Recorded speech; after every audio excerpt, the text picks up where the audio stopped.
get a series of videos and we choose one of the videos often to watch. So which of these videos will you choose to watch first? First, second, or third?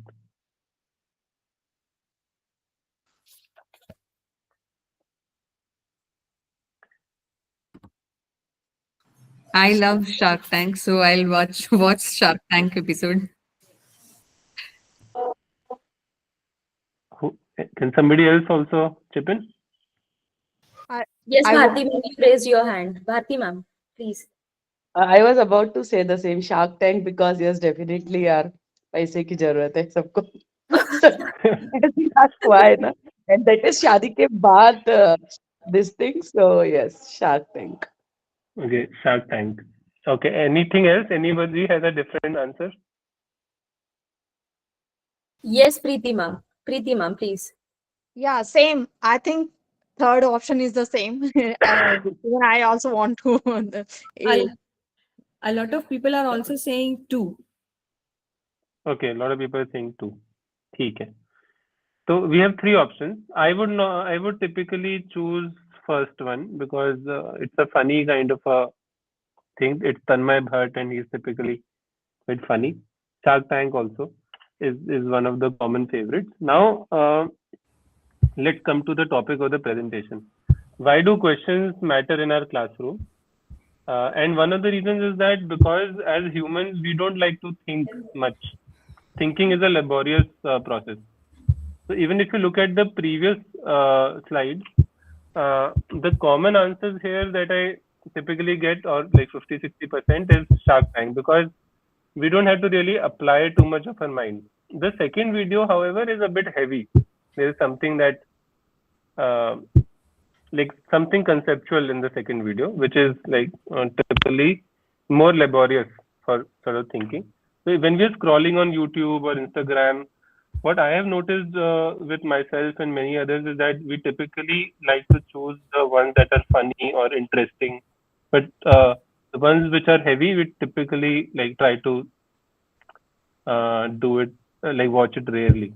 So, so this is the topic of our presentation today. Why do questions matter in our classroom? Why is it important for teachers to ask a lot of questions?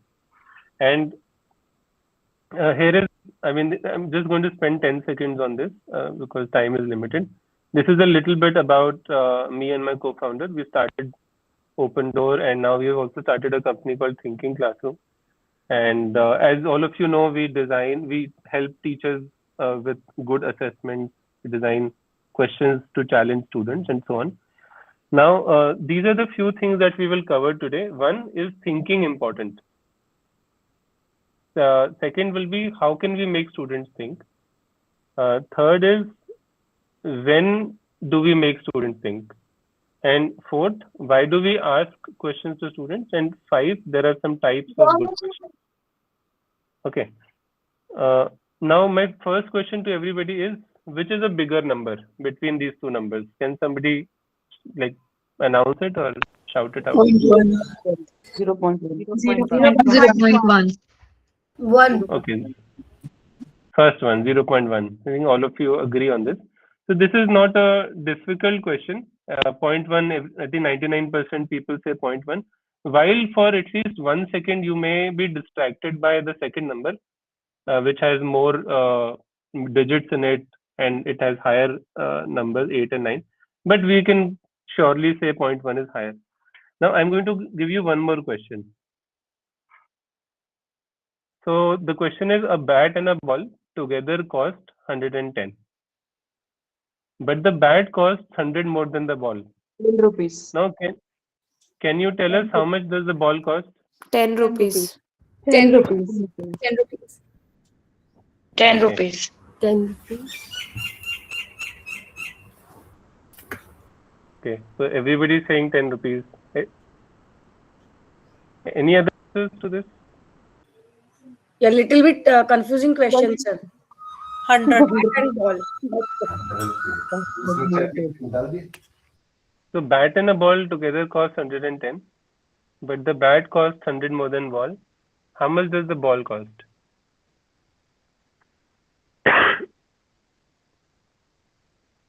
Any other answers, or everybody is agreeing with rupees 10? 5 rupees. 10 rupees, okay. So 5. Now, 5 rupees, okay. This is a 5 new rupees. answer we've got. 5 and Okay. 105. 5 and 105. Okay, now the first answer that I got, around 8 to 9 people, like here, teachers, they said 10 rupees. But 10 rupees is not really the right answer, because if ball is 10 rupees, then bat must be 100 rupees. 5 in is that- the correct answer.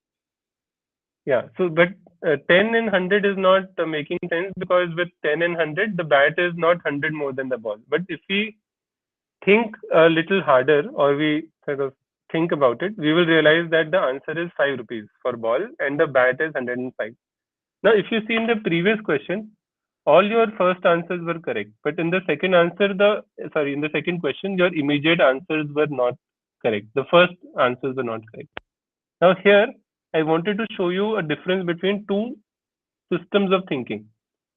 So one is system 1 thinking, which is what we call fast thinking, and second is system 2 thinking, which is slow thinking.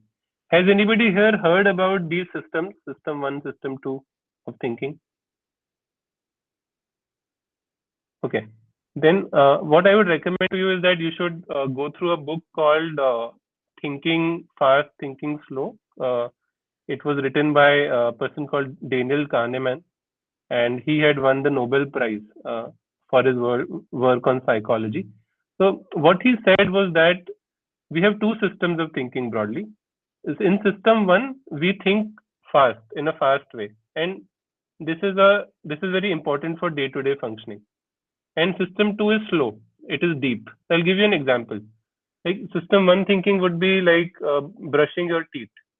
When you brush your teeth every day, you are not thinking about whether I should brush up and down or zigzag or what. You just follow the same pattern. You don't have to think too much about it. In fact, you never miss your mouth. You always aim for your mouth easily, and you don't have to think about it. Another could be driving a car. If some of you drive a car, you will realize that we don't think much while driving the car. In fact, many of the times when I was driving a car, I realized after reaching the destination that I didn't use my brain at all. So there are like even crossing the road or many things. Even finding the classroom, like when you have to go for your class, you don't have to think where do I have to go, which floor do I have to go, because you're used to it. You know exactly where the class is. Maybe when you joined the school first day, you had to think. Now, this is fast thinking. We do it on a very regular basis. Now, there is system 2 thinking, which is slow. Now, one of the examples of this is when you're learning to drive. So when you're learning to drive, you are really careful about, and your mind is working all the time, because you're thinking about where the car is coming from, whether I have to turn left, and then how do I have to give indicators, many things. So that is slow thinking, and it requires a lot of cognitive power. It is draining for the mind. Now, some more examples. Let's say you are in system 1 thinking. One of the examples could be orienting your head when you hear your name. Like if your name is, let's say, like my name is Anish. Somebody says Anish, I just look back immediately. I don't think about it. But in system 2 thinking, an example could be designing a lesson plan. Now, new academic session will come up, and all of you will think about how to design a new lesson plan. How can I teach in a better way next time? Or let's say you have to write a creative article, like not by using ChatGPT, but something really new, really creative. You have to think hard. Or if you were studying law, or you were a lawyer, to make a new strategy for a new kind of a case, you have to think. Or if you were a doctor, to treat a complex medical case, you have to really think hard about it. You have to spend time on it. In fact, to design this presentation, I had to use system 2 thinking. Now, what I want to say is that most of the things that we do in day-to-day life require system 1 thinking. But some of the creative things that we do, some of the things that make a difference to the world around us, that is where system 2 thinking is required. Now, now the question that we should ask ourselves is that do we have time in our teaching, or are we doing certain things to build of system 2 thinking among students, which is slow and deep thinking. Okay. Now, let me give you system 1, system 2 to better drive home the point. Look at the text on the left side. Now, in your mind, try to read every word, but what you have to read is that read upper if it is uppercase and read lower if it is lowercase. Just focus on the text on the left side. Try to do this in your mind. If the text is uppercase, read upper, and if the text is of lowercase, read. And try to do that in the mind. Give you a few seconds. For example, I would start by saying upper, lower, and lower, upper, and so on. And in the second, now, so if you've done that, now we come to the text on the right hand side. In the right hand side, just try to read the text as it is. Okay, so if it is upper, lower, lower, upper, you will see that in reading the text on the left hand side, you are making a mistake, so you have to read slowly. Okay, so reading the text on the left is system 2 thinking, and reading the text on the right, which is much easier, that is system 1 thinking. Okay, now if you look at the kind of questions that many of us see in our, say, in the worksheets or in the books, they encourage system 1 thinking. For example, bread and what is the next word? Butter. Butter. Yeah, butter. So we don't have to think about it. It is something we can like immediately comes. Second question is the area of a rectangular garden that is 50 meter long is 100 square meter. Now find the width of the garden. What do you think is the answer?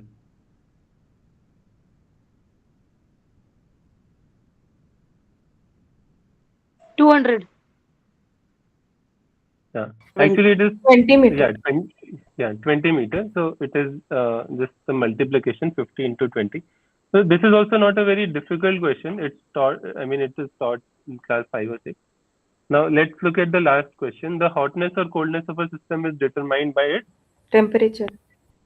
temperature. Temperature.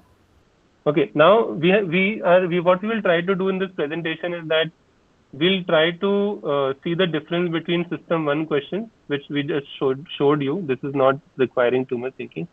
And we'll show you some system 2 thinking, which is deliberately designed to slow down the thinking process, where if we answer in a quick way, we will make a mistake. Okay. Now, what is the reason to have system 2 questions is that if we want our students in whatever way they do in the future, they may become a marketeer or a coder or a journalist. But if they do better and sort of do a lot of creative work or original work in their professions, and therefore also live a more successful life, then it is important for teachers and all of us to encourage system 2 thinking, like deeper questions, and at different places in our teaching. And that is why it's important to ask good questions. I'll show you some examples, like some of you may be aware about, like you've seen some open door questions, but I want to show you how these questions are encouraging system 2 thinking. Okay, now you'll see a flavor of science here, because while I understand that the teachers here are all subjects, but we tend to sort of focus more on science and math. Let me use those subjects and show some questions. So imagine yourself jumping upwards. Wherever you are standing, let's say you jump up. Now to jump upwards, you need a force. Can you tell me who applied this force on you that made you jump? So the options are: I apply this force on myself. Second is the floor applies this force on me. Third is the earth applies gravitational force on me. And the fourth is air around me applies this force on me. Apply Now, this what do you force feel? on myself. Okay, I apply this force on myself. That is one answer that I heard. Any other answers here? A plus B. A plus B. And there's one answer only. There's one correct answer.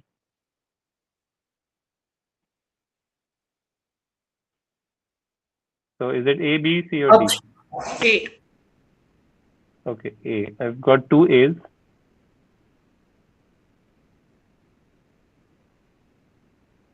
Any other? Sir, I think C. Sir, I think C because Earth apply gravitational force, so we have to overcome the gravitational force. Okay, okay, ma'am. Fine. So I've got two A's, Yes, sir. one C C. option. C. So two A's and two C's.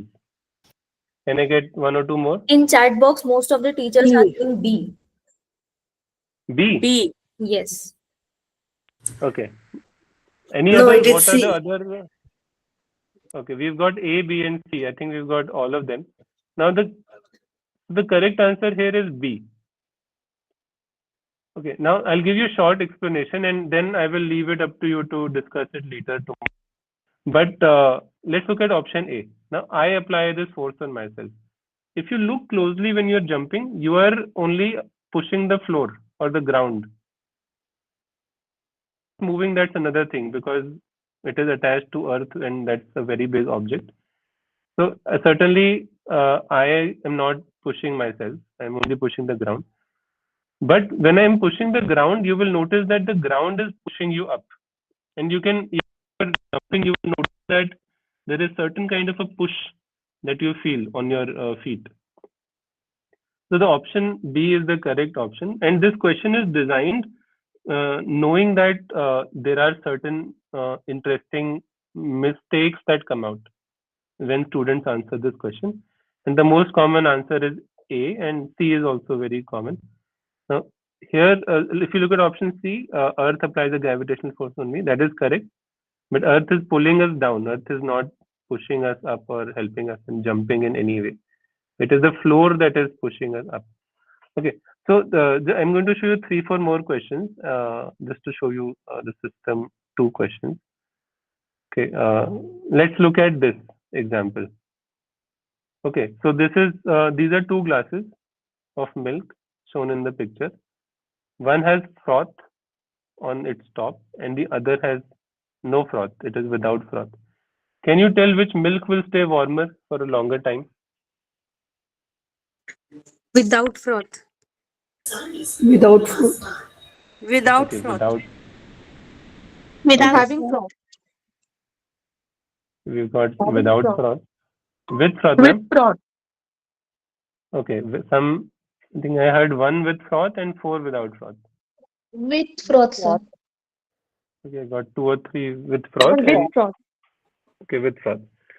Fine. So With it's like a froth. 50-50. Okay. Okay, ma'am. So I'll tell you the answer. Again, as you notice here that we have different answers. All of us are split right now.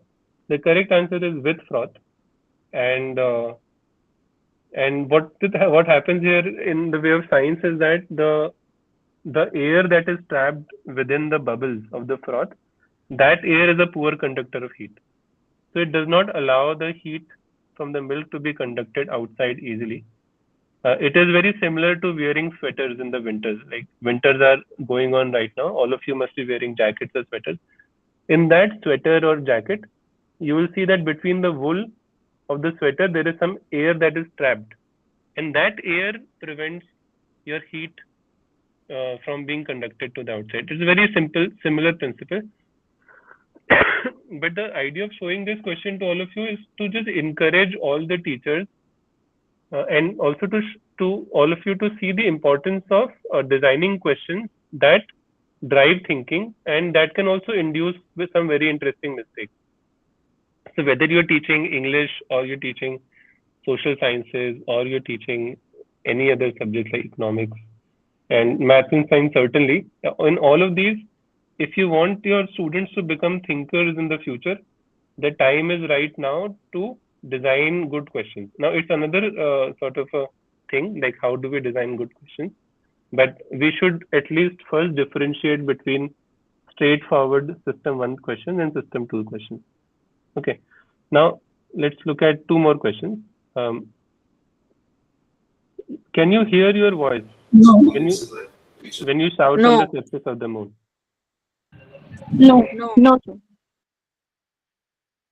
Okay, saying no. Anybody would like to explain why you're saying no? Sir, as sound travels in a medium and there is no medium on moon. There's no air. I have Okay. another answer. It's yes, because we have bone conduction. Okay. We've got two answers. Both have explanations. Any other? Yes, Tiyasha ma'am. Ma'am, sound cannot travel in vacuum. Okay. Sir, there's no atmosphere on moon. There's no atmosphere. So you're saying no. You're also agreeing with no, ma'am. Okay. Any other different thought processes that I haven't heard so far?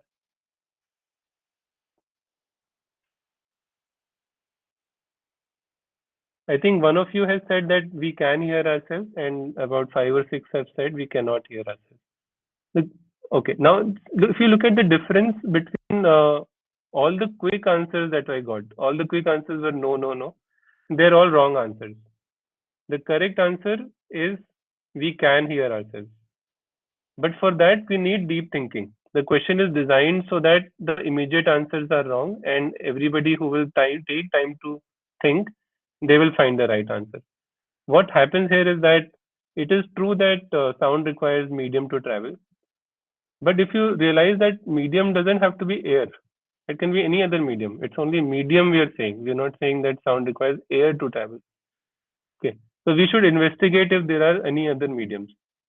Now, if you think a little more deeply, you will see that our sound is produced at the vocal cord. Like our vocal cord vibrates, and that is when the sound is produced. And we hear the sound when these vibrations reach our eardrum. Now, is there any other medium between the vocal cords and eardrum? That is the question that we have to investigate. And we realize that our own body, and bone conduction is one of the things, but it also conducts through the other tissues, our skin and everything. Sir, And sound vibrations can travel also through the solid particles, right? yes, ma'am. It travels through solid, liquid, gas, everything. It So just needs that's why medium. it can be a reason to travel between a vocal cord. Between the vocal cord and the eardrum, because our body is Eardrum. continuous and it's connected, it travels through our own body and reaches the eardrum. Okay, so even if I were to answer this question, my immediate answer will be no. But that is what makes this a good question, that it encourages, or it is forcing students to think again. It's forcing students to take more time to think, because all immediate answers will typically be wrong. Right? This was one example. Let me show you the last example. Now, this is a girl who's standing between a hot rose garden and a cold jasmine garden. Both the gardens are very large in area. So the rose garden is very large and jasmine garden is very large. But rose garden is hot and jasmine garden is cold. Now, what do you think? What will the girl smell as she's standing right in the middle of two gardens?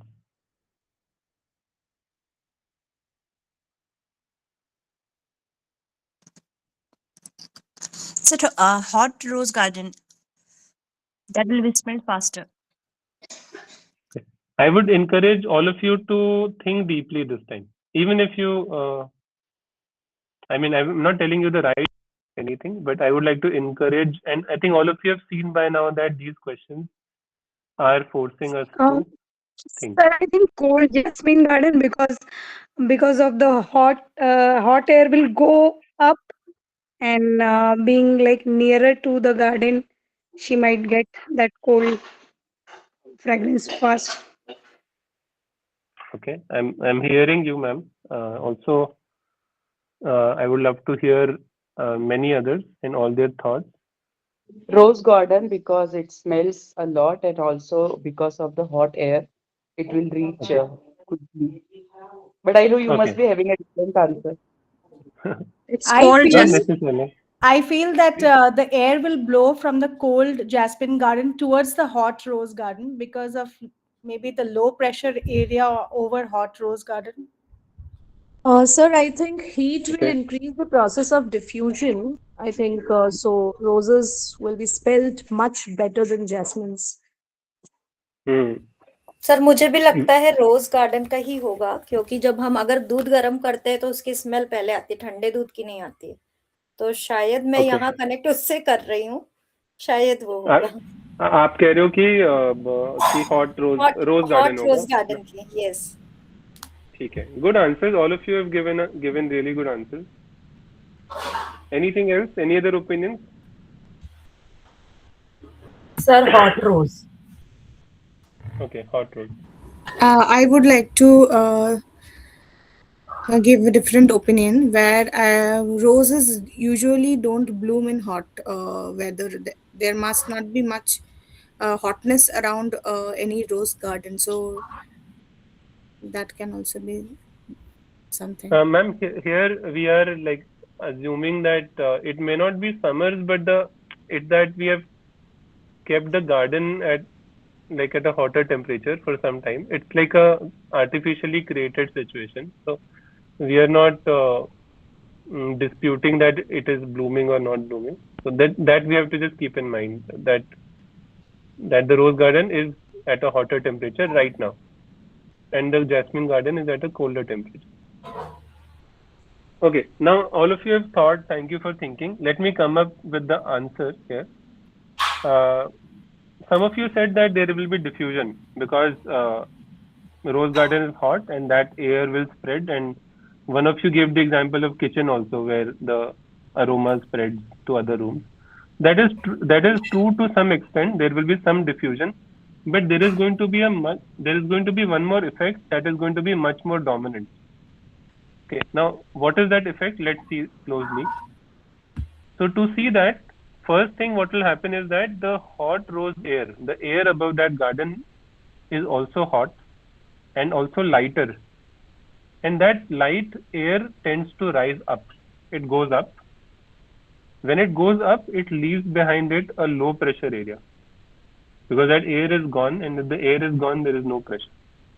Now on the other side, on the jasmine side, the opposite happens. The air is cold, air is heavy, it's dense, it settles down. It settles down much more than before, and it creates a high pressure because more denser air is there. So what is happening in nature now is that above the rose garden there is low pressure, above the jasmine garden there is high pressure. Now air gets pushed. It's like कि धक्का लगता है हवा को, और जहाँ पे high pressure है वहां से धक्का लगता है लो प्रेशर की तरफ, और एक विंड ब्लो होती है नेचर में which is stronger than the diffusion effect. While diffusion may happen, but because these gardens are in such large area that the effect of convection, which I just described, that becomes dominant and the wind gets blown. हवा nature में एक हवा produce होती है, एक wind produce होती है, and that comes from the jasmine garden, carries with it the jasmine fragrance, and she smells jasmine. Now how is it that we designed this question? So what we have done is that we realize that this concept is taught by the teachers of science in many classes, in convection, water cycle, in several effects. In land breeze, sea breeze also it's taught. All we did was that we replaced the sea with rose garden and we replaced the land with the jasmine garden. And हम बच्चों के लिए एक नया situation बना दिया जो वो फेमिलियर ही नहीं थे. तो इसमें सिस्टम 1 क्वेश्चन वो होता है जब हम सी और लैंड ही दे देते हैं और बच्चों को पूछते हैं कि बताओ हवा कहाँ जाएगी. और सिस्टम 2 थिंकिंग में we have got a unfamiliar, एक नया सिचुएशन, ताकि बच्चों को अब सोचना पड़ेगा, तो डीपली सोचना पड़ेगा, और उन्होंने क्वेश्चन देखा नहीं है पहले, and that is one of the qualities of a system 2 question.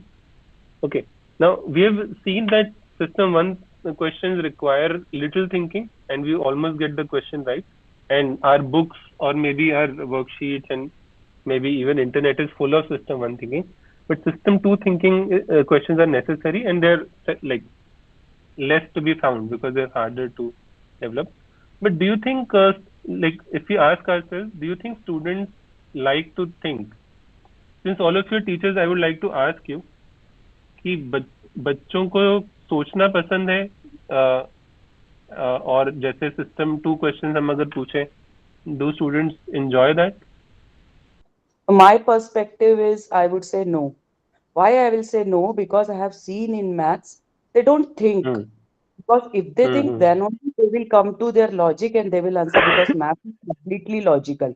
But I have observed this. That's my perspective. They don't think, they directly come to the answer. Sometimes even they don't read the instructions properly, and there they do the mistakes. For me, many a times, not always, they don't think. Okay. Thank you for sharing. That's a good point, that they just come to a conclusion. They don't like to think.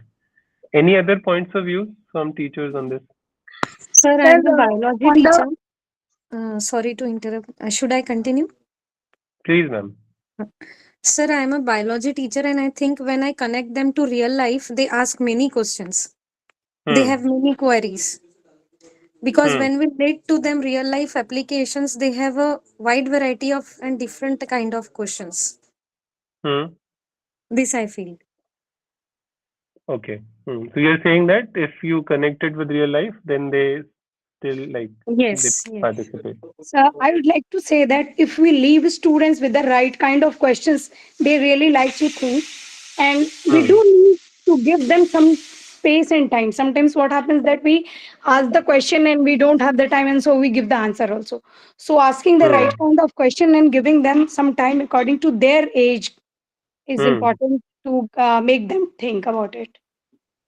That's a good point, ma'am. That you're saying that not only should we ask questions, but should give the time to think.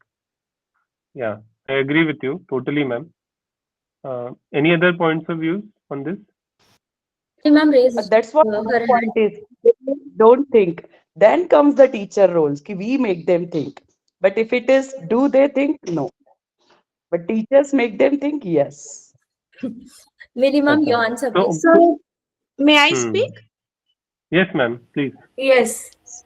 Sir, I feel that the students are curious and we should give them enough learning experience so that they are encouraged to think. And we should actually pose them with situations where they think out of the box and even challenge general thinking norms that are prevalent in the society. I feel we should give those kind of learning experiences to students, but we also have foundations living in a society. We cannot do that. But as much as possible, we should encourage students to think. That's what is the essence of education. That's what Einstein told, that the education is not just learning mere learning of facts. It is all about learning how to think. So if we can really do that, then I feel that our objective is achieved. Okay. So you're saying that as an educator, our goal is to make sure we give experiences to students to make them think. And as far as whether students like to think or not, I think what all of you are saying is that it is up to us to create such opportunities to make them think. Here, I have one analogy that I would like to show you. Which of these food do you think students like to eat more? The first one or the second one? First. First one. Junk food. Okay. Junk food. Even I like. Even we like, sir. Okay, we all agree that given that there are 2 stalls, one of pizzas and one of say salads, we will go for pizzas mostly, unless we have a very high self-control. Now, here I would like to draw analogy between this and between asking deep questions in the classroom. So my analogy, what I feel is that as teachers, we sometimes make a lot of effort to show really good videos to students or animations to students, or even show some activities or certain experiences where students enjoy, or we try to explain in a very good way. This is one thing that the teachers also try to do, that try to really explain in a good way, go to everybody, and students seem to be liking it. Right? They like a video, they like an animation, they like a good teaching. But there is a difference between that and designing or in asking good questions, and answering good questions. So when students are instead of say amazing lectures or videos, if you start to ask good questions, you will see that students will be like, normally many students will be a bit uncomfortable, unless of course it is upon the teacher to make that green salad or nutritious food also very tasty. But in general, while this approach may be nutritious for students will find it laborious. Even we will find it laborious. Like I showed you at the starting of the presentation, any day I would like to watch a meme-based video or a funny reel over a video on psychology or economics or something that is teaching me, because that is really taxing for my mind. Okay. A lot of research has been conducted on this, and what research finds out that while students prefer really good teaching meaning really good explanations or videos, and they may not prefer deep questioning in the classroom. When students are really tested on their understanding of the subject, students tend to perform better in classrooms where teaching is uncomfortable. It is where students are made to think. That is where, and there's a like Harvard research on it that shows it very clearly that students liking a certain type of teaching is not correlated with them understanding the concept. So this is a sort of a differentiation that I see. Now, another question is that while we agree that we should ask good questions, but कब पूछे question? क्या हम पहले पढ़ाना खत्म कर दें? क्योंकि पढ़ाने के लिए भी बहुत कुछ है. All teachers have so much to teach. तो कब क्वेश्चन पूछे कब हम? क्या हमें एक्स्ट्रा क्लास चाहिए इसके लिए? Sir, it's like depending upon a teaching. Like I'll give you example of yours only, how you are taking. First, you gave us a question to be more curious. Then in between, you are giving some learning teaching. Then you are, when we are showing a video, in between pause and ask the question. So there is not a fixed time, starting, ending, in between. But the way teacher is teaching, or maybe sometime to check the attentiveness. So it varies. I don't think it's that there's a perfect answer for it. Okay. So you can So teaching and questioning. Okay. I'd Yes, like ma'am. to say that there is no fixed, like ma'am said, no fixed time. Any question at any time is a good question, provided we are creating that opportunity for them to think at that particular moment. It doesn't matter whether it's at the beginning of the lesson, in between, or at the end of the lesson.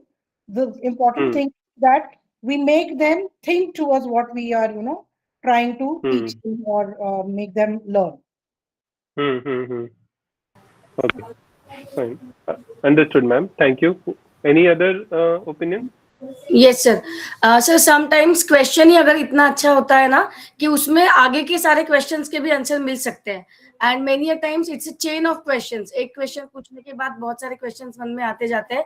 जैसे गीता सार के लिए जब हम पढ़ते हैं ना, तो जब सर पढ़ाते हैं तो उस टाइम एक क्वेश्चन के बाद मन में बहुत सारे क्वेश्चंस आते रहते हैं कि इसका क्या, लेकिन बाद में फिर वापस उन्हीं में हमारे ही क्वेश्चंस में कभी-कभी हमें आंसर्स मिल जाता है. So this is also good.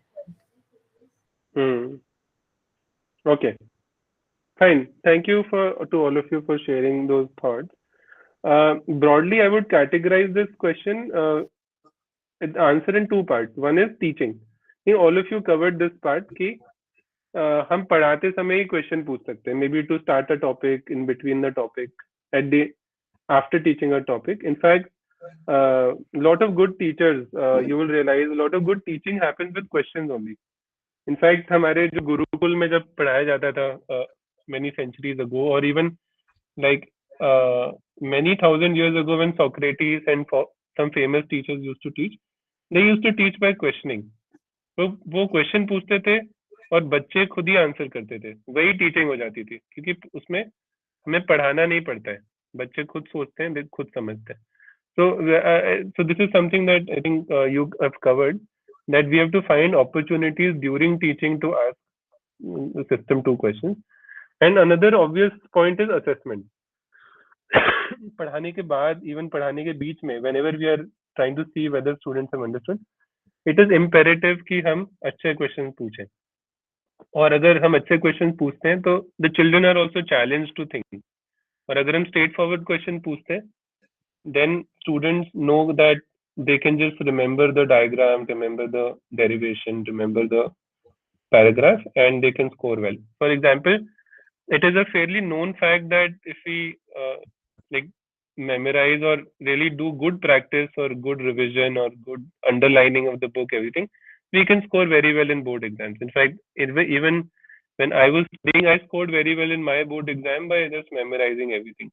But as soon as we change the questions in our assessment, in school assessment, and I'm sure all of you are working hard towards it, and we try that with open door assessments also, that हम कोशिश करते हैं कि हम अच्छे question पूछें ताकि students and teachers are all motivated to sort of up their level. I think these are the two places where all of you teachers should make effort to design good questions. And अभी आपके पास time होगा after say February, March, when you're making lesson plan, new assessments. I would like to encourage all of you to differentiate between system 1 question and system 2 and put in more system 2 questions.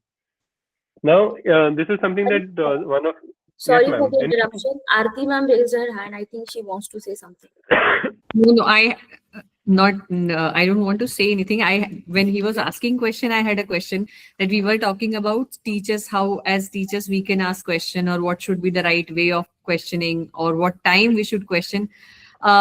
Maybe towards end, Anish, if you can help us understand how can we make students ask better questions to us and more questions to us. Okay, to cover that part also.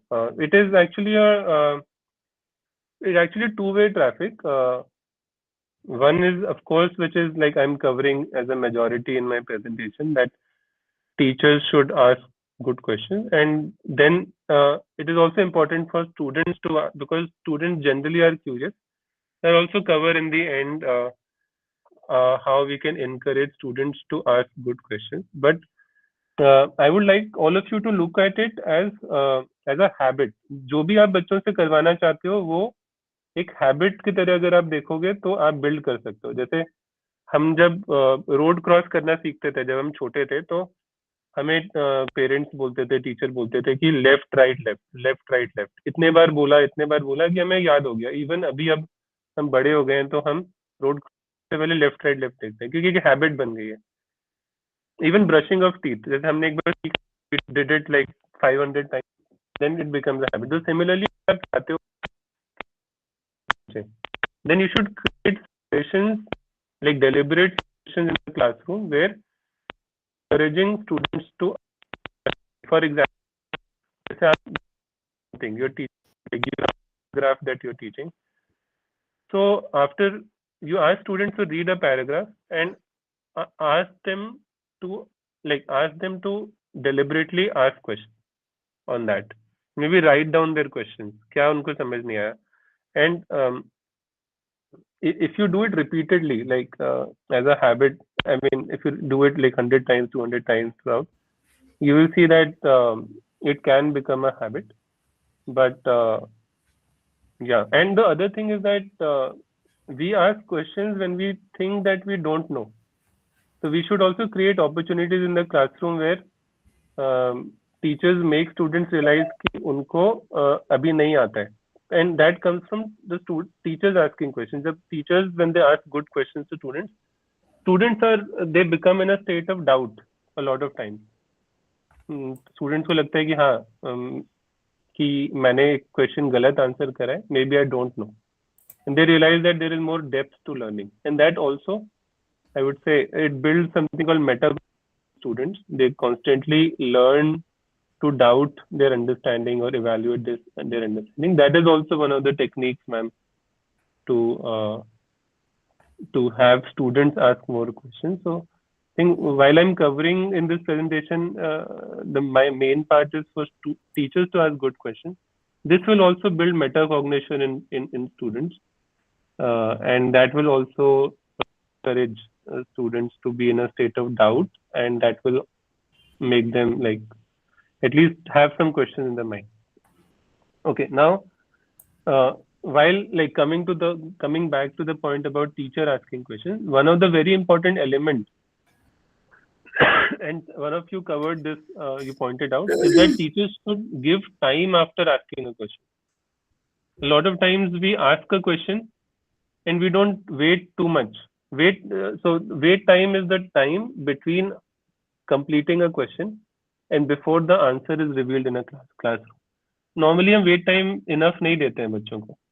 Even today when I asked us like 4 or 5 questions and there are a lot of you, I could not, while I gave you wait time, I was not coming to the answer. I was still maybe not able to get all of you to think, like 100% of you think.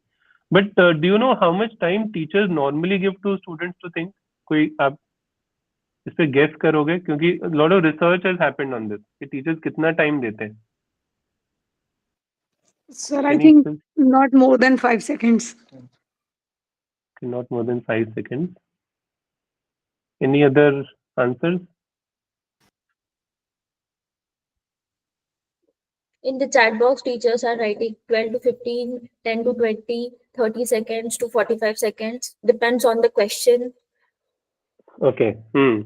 Yeah, depend on the question is correct. But okay, let's look at what 10 seconds look like. हम एक पीछे वाले question पे जाते हैं और देखते हैं 10 सेकंड क्या होता है. मान लीजिए let's say I have asked you this question. Pick the predator and the prey from these images. So tick, tick, tick, tick, tick, tick, tick, tick, tick, tick. That is 10 seconds. Do you think we normally this much time?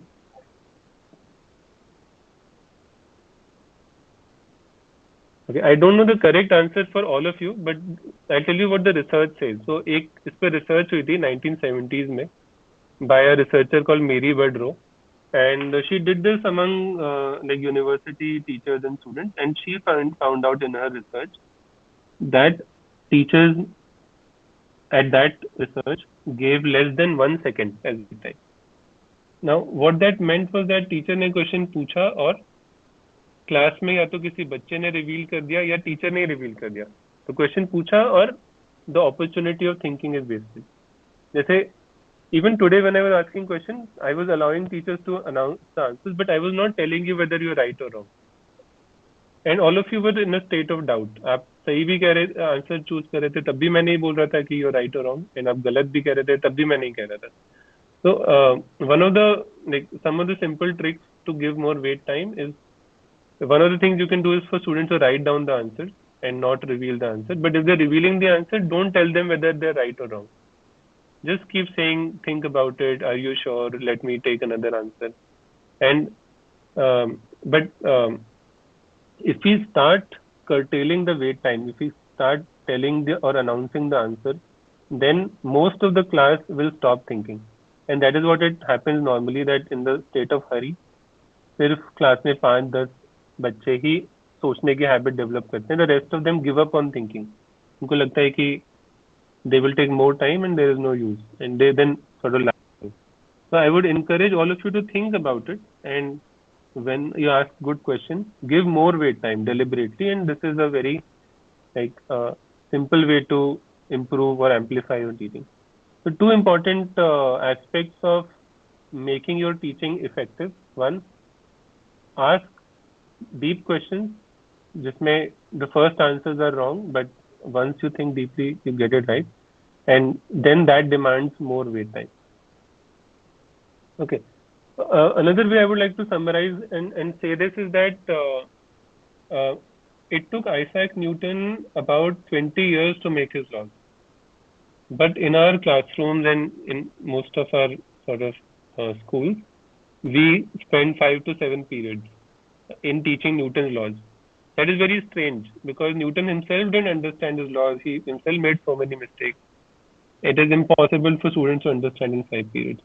Then there is another chapter called Cell in Science, and Robert Hooke is known to be the sort of credited with the discovery of cell.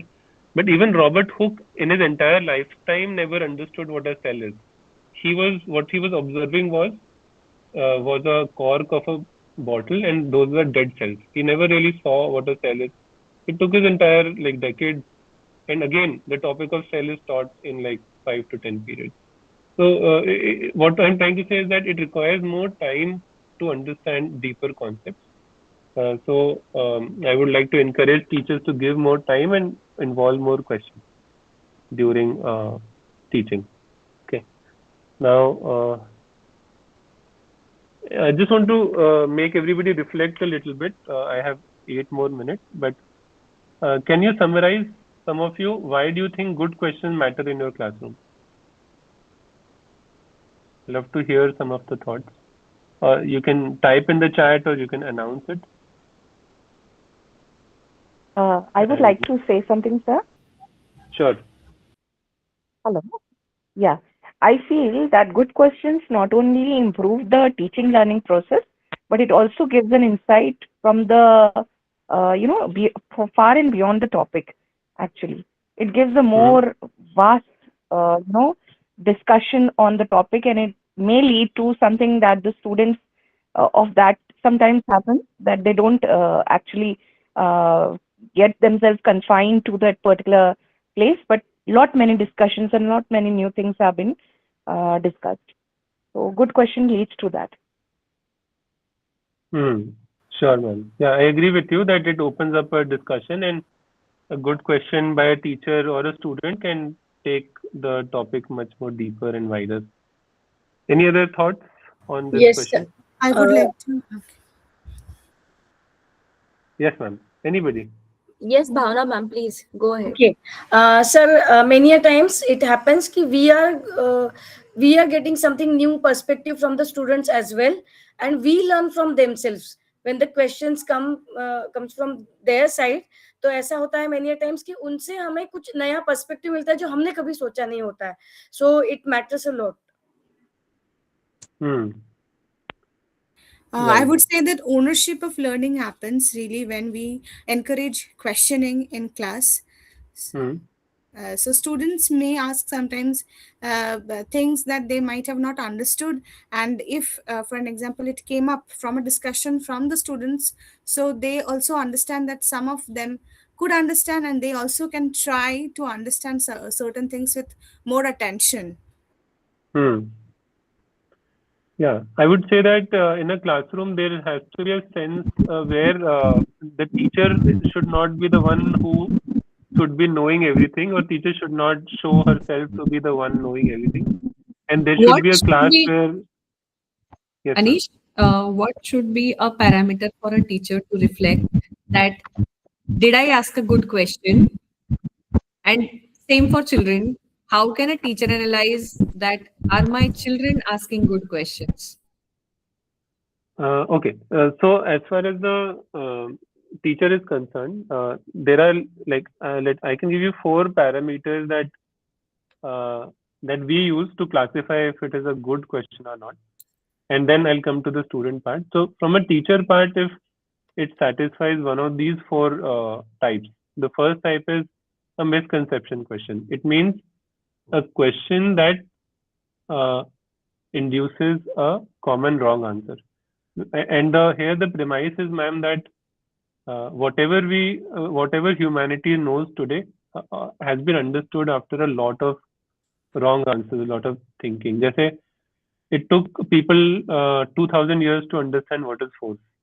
तो जब हम इस topic को पढ़ाते हैं तो बच्चों के माइंड में बहुत गलतियां होंगी, तो अच्छा क्वेश्चन उन गलतियों को बाहर निकालता है. The second is thinking. तो थिंकिंग क्वेश्चन मतलब कि जिसमें आपका जो इमीडिएट आंसर है वो रॉन्ग होगा, लेकिन आप जब सोचोगे, लाइक सेकंड बार सोचोगे, तो आप उसमें सही, the answer will be right. Third is concept appreciation. इसका मतलब कि the question itself brings a sense of amazement of your learning. तो कॉन्सेप्ट अप्रिसिएशन का मतलब शॉर्ट में ये होता है कि जो हम पढ़ रहे हैं उसको हम अप्रिशिएट करें, उसमें हमें मजा आए या अमेजमेंट आए या वाव फीलिंग आए. तो अगर ऐसा कोई क्वेश्चन है जो आंसर करके हमें लगता है अरे वाव, ऐसा तो मैंने कभी सोचा, या वाव सच अ इंटरेस्टिंग कॉन्सेप्ट, जैसे रोज जैस्मिन वाला क्वेश्चन था, तो उससे हमें रियलाइज हुआ कि अच्छा विंड ऐसे ब्लो होती है नेचर में, मैंने तो ऐसे सोचा ही नहीं था, मैं तो रोज बाहर जाता हूँ, विंड ब्लो होती है, मैंने सोचा ही नहीं कि विंड ऐसे ब्लो होती है. And the fourth question is, I think some of you covered this, कि एक क्वेश्चन को टीचर जब पूछे जिससे कुछ हमें नया सीखने को मिले, like we call it a teaching question. Okay, now this is as far as what from the teacher side we use as a parameter. From student side, okay. I think one kind of questions that are pertinent questions from students are critical questions. जैसे अगर teacher ने कुछ पढ़ाया या बच्चों ने कुछ पढ़ा बुक में, तो student is asking a question which he like which he is asking to understand the concept better. मतलब वो critically सोच रहा है. वो टीचर की बात मान नहीं रहा एग्जैक्टली, बट उसको वो सोच रहा है कि for example I tell you an example. Let's say teacher says that earth rotates around its axis at a very high speed. Teacher ने ये बोल दिया क्लास में, और ये सही भी है शायद, बट स्टूडेंट ने बोला कि पर मैंने तो कभी फील नहीं करा है कि अर्थ रोटेट करती है, मैं तो अर्थ पे खड़ा रहता हूँ और मैं कंफर्टेबली खेलता हूँ, सोता हूँ. मैंने तो मैं कैसे मानूं कि अर्थ रोटेट करती है इतने हाई स्पीड पे. या फिर कोई बच्चा बोल सकता है कि मैं जंप करता हूँ अर्थ पे तो मेरे पैर के नीचे से जमीन नहीं निकलती. तो these are like questions that genuinely like some of us ने feel ये तो बहुत बचकाना क्वेश्चन है, कैसे नहीं हो सकता, but it could be a very genuine and critical question. So it is in the direction of understanding the question, and by asking this question the child is really, or the teacher has the opportunity to teach it deeper. But maybe something like not a good question could be something, or not a critical question could be that let's say मैंने पूछा तो student, let's say in this case the student says that कि earth, let's say अर्थ का radius क्या है. तो अब इस क्वेश्चन का कोई बहुत डायरेक्ट रिलेशन नहीं है इस बात से कि what the teacher had just said, that earth rotates around its axis. So students really like to ask questions, but as teachers we should differentiate between questions that are genuinely in the direction of understanding a concept, or a very tangential question that has no bearing with wanting to understand the what is being taught in the class. तो दोनों चीजें, जब teacher या तो teacher question पूछे या फिर जब टीचर जब पढ़ा रही है तो बच्चे क्वेश्चन पूछे. And I think both should be like a lot in the classroom. Sir, Bhavna ma'am and one more teacher has raised their hands. I would like to, call them and ask question. Sure. Yeah, please, Bhavna ma'am, go ahead. Yeah, I wanted to answer before about a good questioning. Actually, I feel a good questioning can also spark intrinsic motivation because it shifts learners from being told to actually think, wonder, and often Category. own their learning. Yes, it one will fall in the category of both. I think एक तो concept appreciation, क्योंकि आप question को answer करके आपको बहुत internally एक interest आ गया, एक मोटिवेशन आ गया उस टॉपिक में, and that is very important. जो हम पढ़ रहे हैं उसमें एक क्वेश्चन के थ्रू हमें एक मोटिवेशन आ सकता है, और maybe it could also teach something new to the student, जो कि टीचर बता के नहीं, maybe sometimes we try to tell the student, but उससे अच्छा हम क्वेश्चन पूछ के ही उनको टीच कर सकते हैं. Thank you, Bhavna ma'am. Harshal ma'am, please unmute yourself and quickly ask. Quickly, please. No, I just want to share that good question also guides the classroom, right? Classroom discussion, right? Whenever the student, we are channelize the student thinking, how the discussion is going on in the class. We also can keep them focused on meaningful topics, whatever we are teaching them, and it also helps the teacher.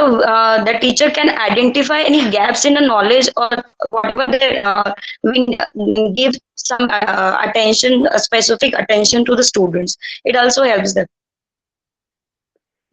Yes, and ma'am, that will come in the category of misconception question, जिसमें we ask a question and we realize that students did not understand it. There is a gap in their understanding, and then it guides our teaching further. So you can look at these 4 types of questions when you design your own question.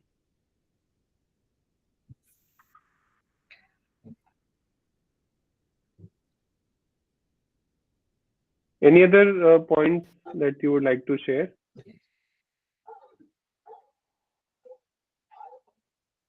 Yes, Smriti ma'am. Yes, sir. Actually, questions are very important because I believe that questions acts like a GPS system. Yes, because if GPS, okay. yes, because questions tells you exactly where your students are, whatever you taught, whether they have understood or not. Because if without them, if you are not asking question, if you are not assessing it between, so that means you are driving a bus without looking at the road. Yes. Okay, ma'am. That's a Whenever good teacher analogy. talks, students only record, and when teachers ask, student really think. Smriti ma'am, हाँ, यही shift लाना है. The whole idea of doing this session is this, that let's stop that practice and ask good questions to our students, and also encourage our students to ask more and more questions, so that we have been working on the teachers talk time in the classroom and the student talk time in the classroom. That should be that also needs a very good direction. So the whole idea behind this session was to bring this culture where we ask very good quality questions in the classroom, and as an outcome धीरे धीरे ये भी आपको दिखेगा कि बच्चे भी अच्छे questions पूछ रहे हैं, और ये हमें motivate करना पड़ेगा. We have to encourage our children. I would like to invite Nikita, sorry. Jai Hind, everyone. On behalf of our school leaders and all the teachers, I would like to thank Mr. Anish Bangia, sir, for today's wonderful session. Sir, what you shared about why questions matter in our classroom really made all of us reflect. You helped us understand that asking right questions is the heart of good teaching. Your explanation of system 1 thinking, system 2 thinking, fast and slow thinking was very simple, but yes, it's powerful. The way you involved us with example questions helped us actually experience the difference. It also reminded us that students perform better when we give them time and space for deep thinking, not just quick answers like we do in our regular classrooms. Today's session was relatable and directly connected to what we do every day in our class, and it has given us a lot to think about it as an educator. Thank you, sir, for your valuable time and guiding us in such a clear and humble way. We also thank PD Cell for organizing this session and all the teachers for their active participation. Thank you, everyone. Thank you. Thank you, everybody, for taking out time in the evening to think. Thank you, sir. Thank you so much. Thank you so much, Anish. It was very helpful and very informative. Thank you, sir. And before we all leave the session, please think what type of question you want to ask system 1 or system 2.